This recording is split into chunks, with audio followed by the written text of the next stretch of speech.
So yung WhatsApp update sa ating MCB D15, no? Dalawa yan, yung isa ay natabunan pa ng trapal guys. So 500 watts pala ito, powered by Tucson. So flex ko lang guys pang New Year. Ready na tayo sa New Year and mamaya flex ko yung aking amplifier.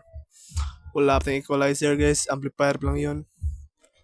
So dito binuksan ko na yung ating MCB box. So bali apat pa yan, yung isa sa dito ay yung dalawa pala.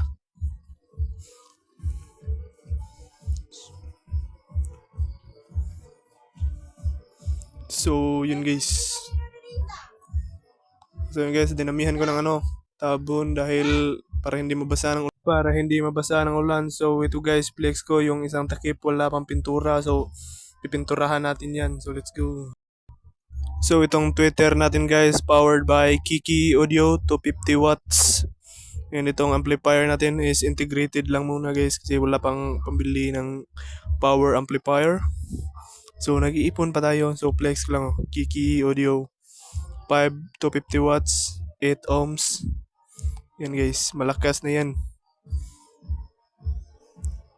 Flex ko lang pang New Year guys. So let's go, tabunan na natin.